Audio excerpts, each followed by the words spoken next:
In a moment, we're going to talk about the candidates addressing AIPAC yesterday in Washington, D.C., the major presidential candidates, all except Bernie Sanders, who continued out on the campaign trail. But first, I want to get response from our guests to what has taken place now in Belgium. It looks like at the latest count, 28 people have died. Scores have been injured in explosions at both the Brussels airport as well as a metro station in Brussels. Our guests are Yousef Munayyer, Executive Director of the U.S. Campaign to End the Israeli Occupation, and Robert Friedman, Visiting Professor of Political Science at Johns Hopkins University. Robert Friedman, can we go to you first? Before we go to the debate of the day, this just took place around 3 o'clock Eastern Time, 8 in the morning, in rush hour in Brussels. Can you respond? Well, it's clear that this was a horrendous act, and terrorism, the deliberate killing of civilians, whether it's by ISIS terrorists or by Palestinians knifing civilians in Jerusalem, has to be deplored and has to be dealt with.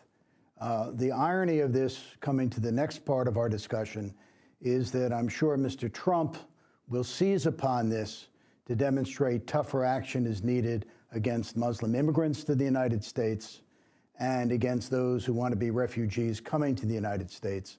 And that, too, is deplorable. And Yousef Munayyer, your response to the Brussels attacks?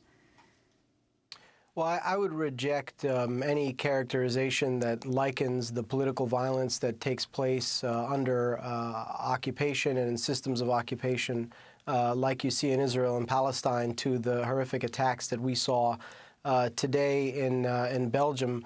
And I think the attacks today really underscore the urgent crisis and catastrophe that is taking place in Syria and the need for the international community to redouble its efforts to address in a serious way the civil war that is going on there that has really given rise through the failure of the Syrian state, the vacuum of power that exists between Syria and Iraq, to this monster that we have come to know as ISIS, which is metastasized around the globe. And I think that, this was clear when we saw the attacks take place in Paris several months ago. And at the time I wrote that, in fact, Paris was just the beginning. And until the international community focuses on bringing that civil war to an end, it's going to be hard to see how ISIS can be defeated.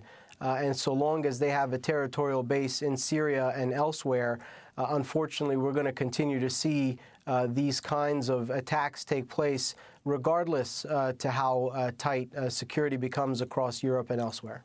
Yousef, this morning you tweeted, if an attack like this morning's in Brussels were to happen in October in Europe, or especially the U.S., get used to saying President Trump. Why?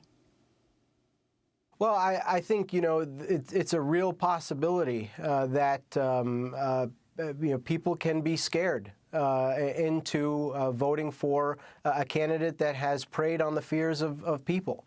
And if Donald Trump has done one thing, it is precisely that.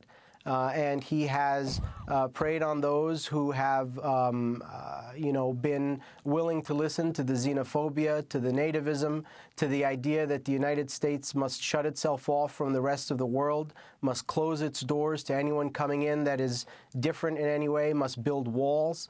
And I think that, in the wake of horrific events like this, oftentimes, as we saw after 9/11, as we saw after other events like this, the voting public is not always thinking with the most clear and rational mind and is often thinking with raw emotion.